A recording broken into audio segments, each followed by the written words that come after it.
Hello everyone. आज हम लोग इस वीडियो में करेंगे लर्निंग थ्योरीज में एक बहुत important theory that is trial and error theory that is given by E L. Thorndike. तो उससे पहले मैं आपको ये बता देती हूँ कि ऐसे ही सीरीज में की बाकी सारे टॉपिक्स जो हैं उनकी वीडियो डल गई है और एक प्लेलिस्ट भी मैंने रेडी कर दी है। ठीक है, और भी आगे मैं ऐसे ही कराती जाऊँगी जब तक पेपर नहीं हो जाता। और इसके अलावा प्रीवियस ईयर क्वेश्चंस उनकी भी एक अलग प्लेलिस्ट बना रखी है, सब्जेक्ट वाइज आप देख सकते हैं जैसे रिक्वायर्ड है। अब बिना टाइम वेस्ट करे अब हम लोग आगे मूव करते हैं। तो लर्निंग थियोरीज, इसमें हम लोग आज करेंगे ट्रायल। आज हम लोग करेंगे ट्रायल एंड एरर थ्योरी।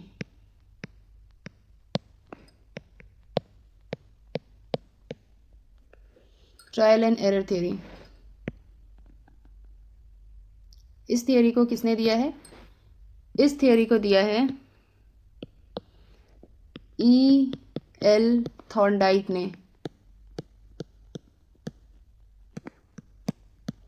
ठीक है, इस थियोरी को ई.एल. थॉर्नडाइक ने दिया है और ये एक अमेरिकन साइकोलॉजिस्ट थे। अमेरिकन साइकोलॉजिस्ट थे। ठीक है, इन्हें फादर ऑफ एजुकेशनल साइकोलॉजी भी कहा जाता है। ठीक है, तो हम लोग अभी कर रहे हैं trial and error theory. Trial and error theory को दिया है ई.एल. थॉर्नडाइक ने। ये एक अमेरिकन साइकोलॉजिस्ट थे और इन्हें फादर ऑफ एजुकेशनल साइकोलॉजी भी कहा जाता है। ये जो थ्योरी है ये किस चीज़ पे बेस्ड है? तो ये बेस्ड है बिहेवियरिज्म पे।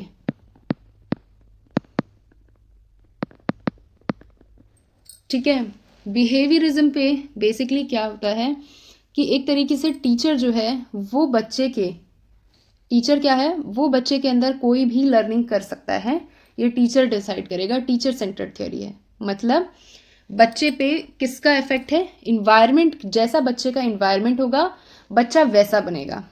ठीक है, बिहेवियरिज्म के फादर कौन है? फादर ऑफ बिहेवियरिज्म,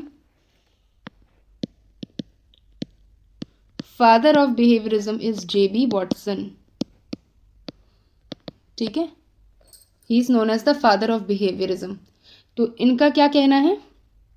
इन्होंने ये कहा था कि आप मुझे 1 दर्जन बच्चे दो, छोटे बच्चे दो, नवजात शिशु दो, और मैं उन्हें चाहूँ तो डॉक्टर, चाहूँ तो इंजीनियर, मतलब मैं कुछ भी बना सकता हूँ।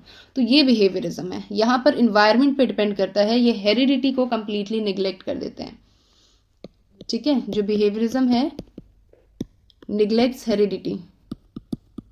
ठीक है, जबकि हेरिडिटी आपका बेस है। मतलब मान लीजिए कि बच्चा जो है उसकी आईक्यू अच्छी है, जो मतलब he is born with that IQ, वो बहुत स्मार्ट, वो पैदा ही ऐसा हुआ है। अब उसको फर्दर, लेकिन उसको टैलेंट में कन्वर्ट करने के लिए एक अच्छा इन्वायरमेंट चाहिए, है ना? तो ये क्या कहते हैं, ये हेरिडिटी पे बिल्कुल निगलेक्ट कर देते हैं। सिंपली क्या बोलते हैं कि इन्वायरमेंट पे ही सब कुछ डिपेंडेंट है, इन्वायरमेंट पे ही बच्चे की लर्निंग हो रही है। That is behaviourism. तो ये जो लॉ है ये भी बिहेवियरिज्म के अंदर आता है, यानी कि यहाँ पर भी यही माना जा रहा है कि टीचर ही बच्चों को सिखाएगा और बच्चा वो सीखेगा। ठीक है, तो ये एक बिहेवियरिज्म थ्योरी का पार्ट है। नाउ इसमें क्या होता है ट्रायल एंड एरर थ्योरी में? ई.एल. थॉर्नडाइक ने एक पजल बॉक्स रखा। ठीक है, पजल बॉक्स में क्या हुआ कि ये मान लीजिए एक पजल बॉक्स है।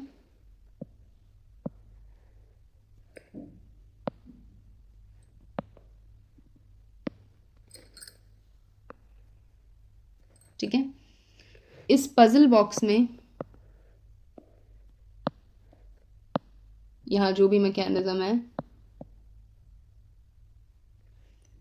ठीक है, यहाँ पर एक लीवर है। ठीक है, दिस इज अ लीवर। इस लीवर को प्रेस करने से यहाँ पर जो कैट है,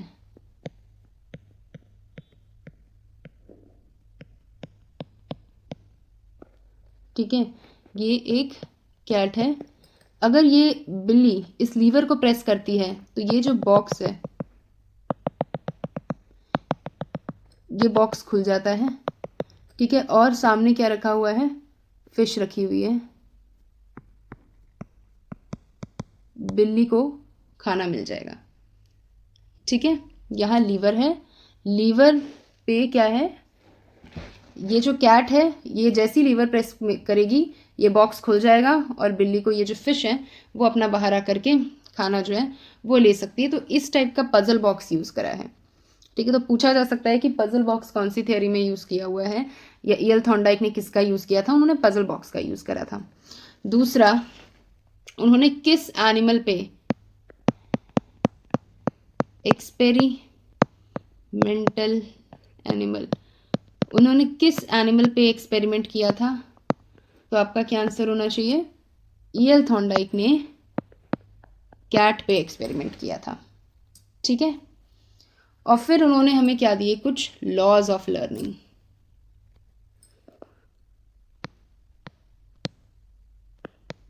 लॉज ऑफ लर्निंग, ठीक है। तो लॉज ऑफ लर्निंग में कुछ थे प्राइमरी लॉज,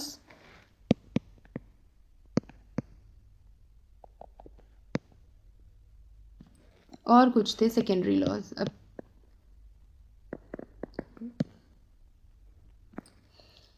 ठीक है, बात करते हैं सबसे पहले प्राइमरी लॉज की। 3 प्राइमरी लॉज हैं। पहला है लॉ ऑफ रेडीनेस।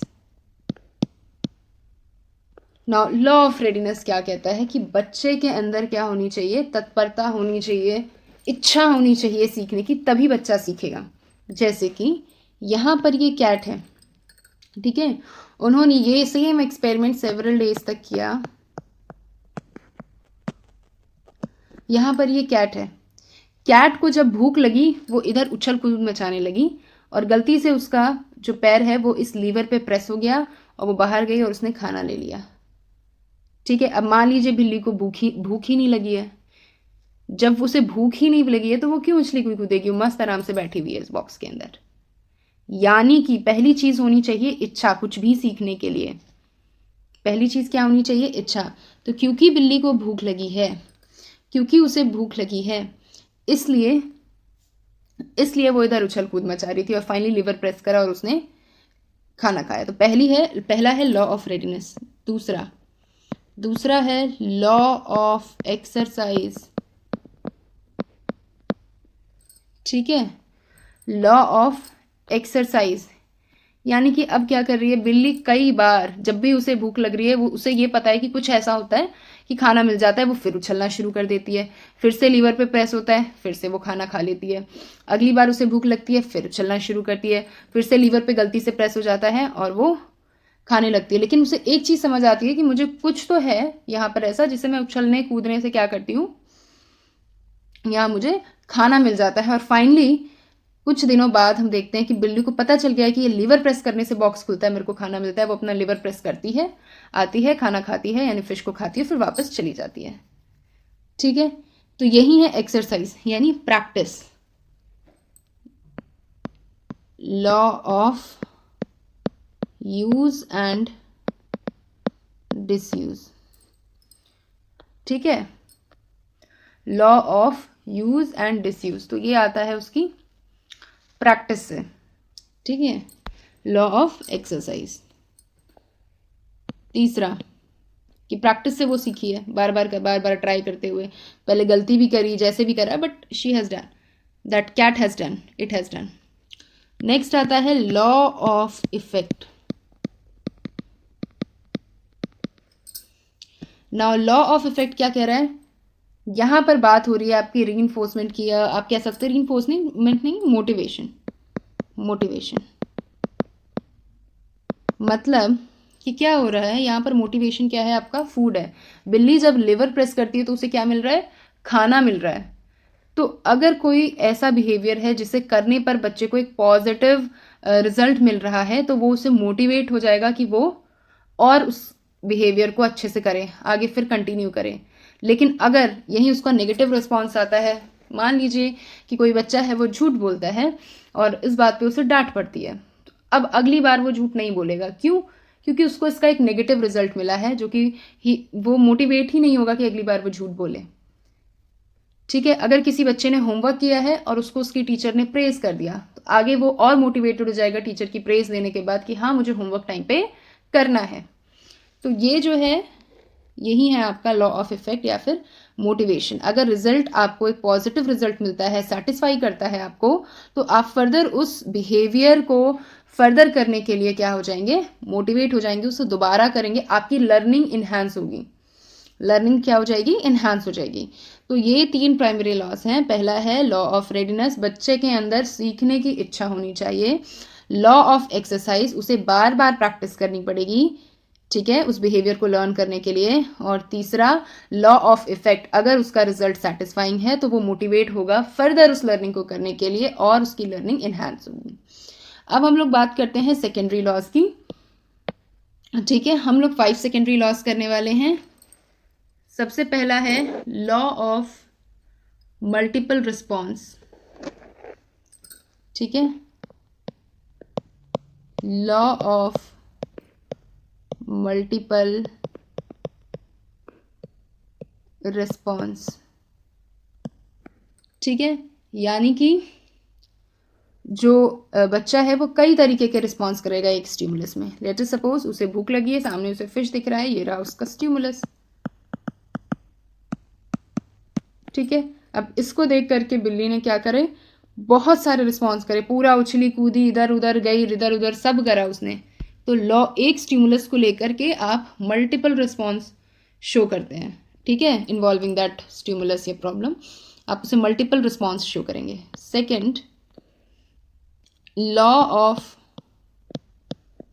सेट या फिर आप कहेंगे एटीट्यूड। इसका मतलब है उसका अंदर, उसका इनर या मेंटल स्टेट कैसा है। अगर उसको लगता है कि मैं कर सकता हूँ, वो ऑप्टिमिस्टिक है, पॉजिटिव है, खुद पे कॉन्फिडेंस है, तो लर्निंग इम्प्रूव हो जाएगी। यानी कि बिल्ली ने फूड देखा, मल्टीपल रिस्पॉन्स कर रही है, लेकिन उसे ये लग रहा है कि हाँ, मैं इस फूड तक पहुँच सकती हूँ कुछ ना कुछ करके। तभी अगर लेटर सपोज उसे लगता है नहीं, मुझे तो खाना मिल ही नहीं सकता, तो वहाँ वो फिर शांति बैठी रहेगी। तो ऐसे केस में क्या हो जाएगा कि लर्निंग डिक्रीज हो जाएगी। लेकिन अगर किसी का मेंटल स्टेट या मूड पॉजिटिव है, यानी कि उसे लगता है नहीं मैं कर सकता हूँ, तो उसकी लर्निंग इंप्रूव होगी। ठीक है, पॉजिटिव एटीट्यूड होना चाहिए to improve learning. Third, law of partial activity. Law of partial activity. Partial activity का मतलब ये है कि किसी बड़े टास्क को तोड़ तोड़ करके काम करना, छोटे टास्क पहले करना, फिर छोटा टास्क, फिर मतलब उसे छोटे छोटे टास्क में तोड़ दिया। फॉर एग्जाम्पल, अगर किसी को अपना घर साफ करना है दिवाली के टाइम पे, ठीक है, उसे अपना घर साफ करना है, तो क्या होगा, उसने उसे हिस्सों में बांट दिया कि एक दिन किचन साफ होगा, एक दिन रूम साफ होगा, एक दिन बालकनी साफ हो जाएगी, एक दिन रैंप साफ हो जाएगा, एक दिन पार्क साफ हो जाएगा। तो इस तरह से क्या होगा कि उसने एक बड़े काम को छोटे छोटे काम में तोड़ करके कर दिया। So this is law of partial activity. Fourth, या फिर एक और एग्जांपल ले सकते हैं कि एक एक्सरसाइज दे दिया है और 1 वीक का टाइम दिया हुआ है, तो वो उसे 7 डेज में तोड़ देगा कि 5 क्वेश्चंस एक दिन कर लिए, अगले 5 क्वेश्चंस अगले दिन कर लिए। जैसे हॉलीडे होमवर्क मिला हुआ है, उसको बच्चा डिवाइड कर लेगा कि पहले मैं इस सब्जेक्ट का करूँगा, फिर इस सब्जेक्ट का करूँगा, तो इस तरह से उसने डिवाइड कर दिया। Now next is law of analogy. Law of analogy. इसको आप और क्या बोलेंगे, assimilation। तो इसमें क्या होगा कि व्यक्ति अपने ओल्ड नॉलेज को या पास्ट एक्सपीरियंस को यूज करेगा नई सिचुएशन या सिमिलर सिचुएशन को समझने के लिए। फॉर एग्जाम्पल, ये तो यूज़ भी किया जाता है कि अगर आपको कोई नया टॉपिक पढ़ाना है, तो उसके लिए पहले आपको प्रीवियस टॉपिक रिवाइज करवाया जाता है। क्यों? क्योंकि आप उसके एक्सपीरियंस को यूज़ करेंगे नए टॉपिक को समझने के लिए। That is law of analogy. Next है लॉ ऑफ एसोसिएटिव शिफ्टिंग।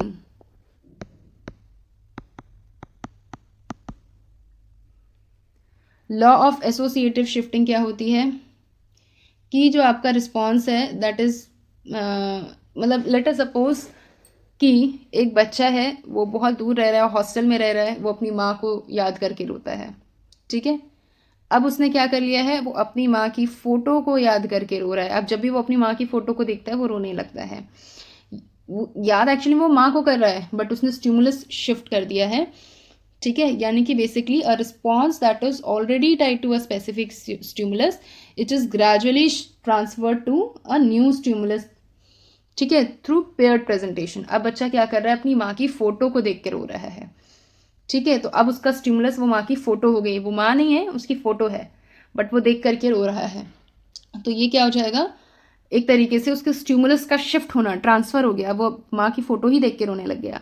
सो ये क्या हो गया, लॉ ऑफ एसोसिएटिव शिफ्टिंग का एग्जाम्पल, ठीक है। तो ये सारे लॉज थे जो कि हमने ट्रायल एंड एरर थियोरी में देखा है। क्यों? तो basically trial and error theory क्या बताती है कि बहुत सारे रिस्पॉन्स करते हैं इधर उधर उधर उधर, फिर कई सारे कुछ गड़बड़ होते हैं, फिर कोई सही एक रिस्पॉन्स हो जाता है, फिर उस रिस्पॉन्स को क्या करा जाता है, लर्न किया जाता है, ठीक है। तो बेसिकली यही है। इसके और भी दूसरे नाम होते हैं। What are the other names of this theory? इसको SR यानी स्टिमुलस रिस्पॉन्स बॉन्ड थियोरी के नाम से भी जाना जाता है, ठीक है। इसे कनेक्टिविज्म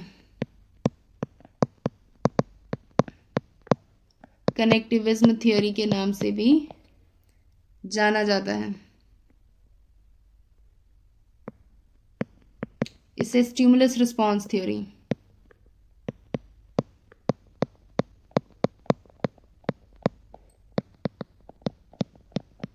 के नाम से भी जाना जाता है।